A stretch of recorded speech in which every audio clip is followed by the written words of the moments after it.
সুপ্রিয় দর্শক আসসালামু আলাইকুম। আজ তৈরি করব ভাপা পিঠা, তাও আবার কোনো প্রকারের চাউলের গুঁড়ি ছাড়াই সুজি দিয়ে। চাউলের গুঁড়ি দিয়ে ভাপা পিঠা তৈরি করা কিন্তু খুবই সময় সাপেক্ষ ব্যাপার, আবার অনেকেরই চাউলের গুঁড়ি দিয়ে ভাপা পিঠা তৈরি করতে সমস্যা হয়। সুজি দিয়ে কিন্তু খুবই কম সময়ে এবং খুব সহজেই ভাপা পিঠাটা তৈরি করে নেওয়া যায়। পিঠাটা খুবই স্পঞ্জি আর নরমও হয়ে থাকে। তাহলে চলুন কথা না বাড়িয়ে ঝটপট আজকের ভাপা পিঠাটা তৈরি করে নেওয়া যাক।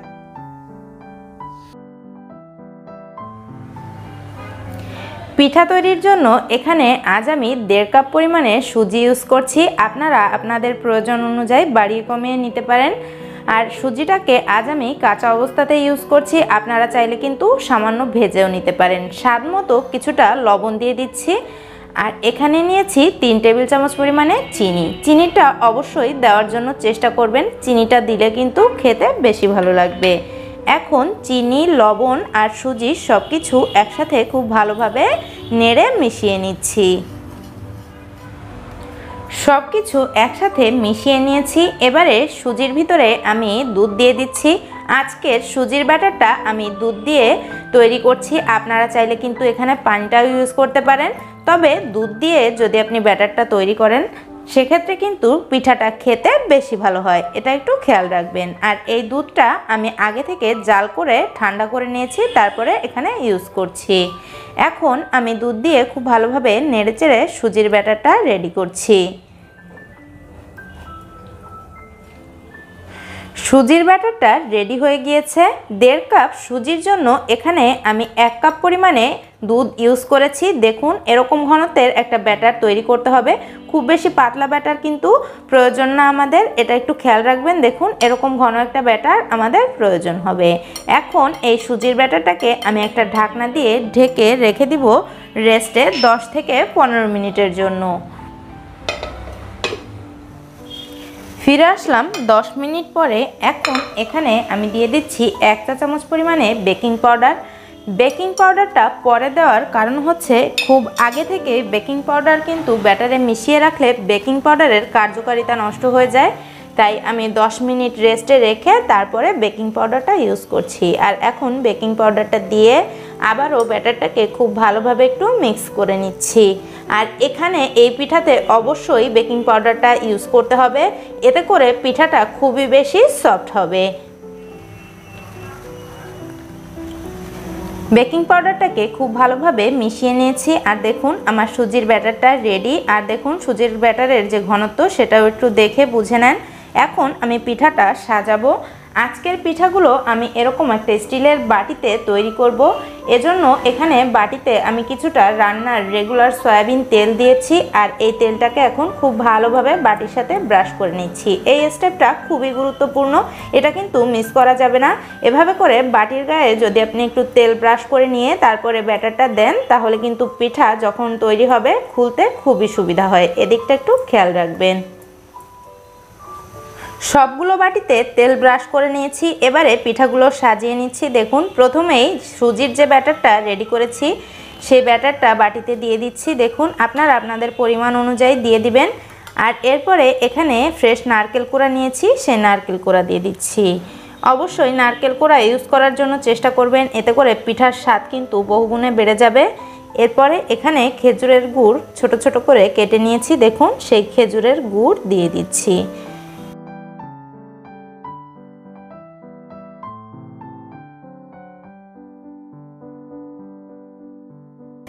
সব কিছু দিয়ে দিয়েছি। এবারে উপর থেকে আবারও কিছুটা সুজির ব্যাটার এখানে দিয়ে দিচ্ছি। দেখুন আর সুজির ব্যাটারটা দিয়ে একটু এভাবে ছড়িয়ে দিতে হবে, যাতে করে নারকেল আর গুড় সব কিছু ঢেকে যায়। আর দিয়ে দেওয়া হয়ে গেলে বাটিটা ধরে এরকম একটু ট্যাপ করতে হবে, এতে করে সুজিটা খুব ভালো সেট আপ হয়ে যাবে। আর ভিতরে যদি কোনো বাবলস থাকে তাহলে সেগুলো বেরিয়ে আসবে। দেখুন এভাবে করে একটু ধরে ঝাঁকিয়ে দিতে হবে। সুজিটাকে খুব ভালোভাবে সেট আপ করে নিয়ে এখন এখানে কিছুটা কিশমিশ দিয়ে সাজিয়ে দিচ্ছি। দেখুন এভাবে করে দিলে কিন্তু পিঠাটা দেখতেও সুন্দর হয়, আবার খেতেও কিন্তু ভালো লাগে। এটা অপশনাল, আপনারা যদি না চান তাহলে কিন্তু স্কিপ করতে পারবেন। দেখুন আমি এভাবে করে একটু সাজিয়ে দিচ্ছি।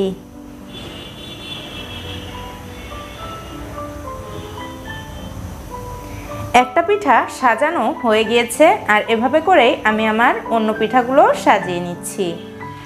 সবগুলো পিঠার ব্যাটার সাজিয়ে নেওয়া হয়ে গিয়েছে। এবারে চলে যাব পিঠাগুলোকে ভাপ দেওয়ার জন্য। চলে আসলাম পিঠাগুলো ভাপ দিয়ে নেওয়ার জন্য। আর ভাপ দিয়ে নেওয়ার জন্য আমি একটা কড়াইতে পর্যাপ্ত পরিমাণে পানি দিয়ে পানিটাকে বলক তুলে নিয়েছি দেখুন। আর এখন এর উপরে একটা এরকম স্ট্রেনার দিয়ে দিচ্ছি। আপনাদের হাতের কাছে যে স্ট্রেনারগুলো থাকবে সেটা দিয়ে কিন্তু আপনারা তৈরি করতে পারবেন। আর এখন এই স্ট্রেনারের উপরে আমি বাটিগুলোকে বসিয়ে দিচ্ছি।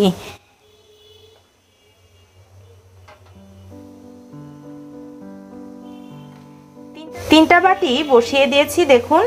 আর এখন ঢাকনা দিয়ে ঢেকে দিচ্ছি। আর ঢাকনায় একটা ছিদ্র ছিল, সেই ছিদ্রটাও কিন্তু আমি একটা লবঙ্গ দিয়ে বন্ধ করে দিয়েছি। ঢাকনায় যদি কোনো ছিদ্র থাকে অবশ্যই বন্ধ করে দিতে হবে। আর এখন এভাবে ঢেকে রেখে আমি অপেক্ষা করব 5 থেকে 6 মিনিটের জন্য। ফিরে আসলাম 5 মিনিট পরে। এখন ঢাকনাটা খুলে নিচ্ছি। আর দেখুন পিঠাগুলোর কালারটা চেঞ্জ হয়ে গিয়েছে, পিঠাগুলো কিন্তু সিদ্ধ হয়ে গিয়েছে। আমি এরকম একটা শাসলিক কাঠি নিয়েছি দেখুন। আমি পিঠার মাঝ বরাবর একটু ছিদ্র করে দেখব যে কাঠিটা ক্লিন বেরিয়ে আসে কিনা। দেখুন কাঠিটা কিন্তু পুরোপুরি ক্লিন বেরিয়ে এসেছে, তার মানে আমাদের পিঠাগুলো খুব সুন্দর ভাপ দিয়ে নেওয়া হয়ে গিয়েছে। এখন এই পিঠাগুলোকে চুলা থেকে নামিয়ে ঠান্ডা করে নিব। পিঠাগুলোকে হালকা কিছুটা ঠান্ডা করে নিয়েছি, এখনও কিন্তু পিঠাগুলো হালকা গরম আছে। আর এখন একটা পিঠা আপনাদেরকে আমি মোল্ড আউট করে দেখাচ্ছি দেখুন। প্রথমে পিঠার পাশগুলো এভাবে একটু টেনে টেনে দেখুন আলগা করে নিতে হবে। এভাবে করে চারো সাইড একটু এরকম টান দিয়ে ফাঁকা করে নিতে হবে দেখুন। তারপরে এরকম পিঠার বাটিটাকে উপর করে প্রেস করতে হবে। এভাবে করে একটু প্রেস করলেই কিন্তু পিঠাটা অনায়াসেই বেরিয়ে আসবে। দেখুন আমার পিঠাটা বেরিয়ে গিয়েছে। আর পিঠাটার অপর সাইডটাও কতটা সুন্দর হয়েছে দেখুন। এভাবে করে আমি সবগুলো পিঠাকে মোল্ড আউট করে নিচ্ছি। সবগুলো পিঠাকে মোল্ড আউট করে নিয়েছি দেখুন। একটা পিঠা আমি আপনাদেরকে দেখাচ্ছি দেখুন পিঠাটা কতটা সফট হয়েছে। আর দেখুন পিঠার সাইডটাও কতটা সুন্দর হয়েছে দেখুন। আশা করছি আপনারা দেখেই বুঝতে পারছেন যে পিঠাটা কতটা স্পঞ্জি। এবারে একটা পিঠা আপনাদেরকে ভেঙে দেখাচ্ছি দেখুন পিঠার ভিতরটা কেমন হয়েছে। দেখুন পিঠার ভিতরটা কতটা সুন্দর কুক হয়েছে। আর পিঠাটা খেতেও কিন্তু অনেক মজা। বাসায় ট্রাই করে দেখবেন। আর রেসিপি ভালো লাগলে প্লিজ আমার চ্যানেলটিকে সাবস্ক্রাইব করে আমার সাথেই থাকার অনুরোধ রইল। সবাই ভালো থাকবেন। আজ এ পর্যন্তই। আল্লাহ হাফেজ।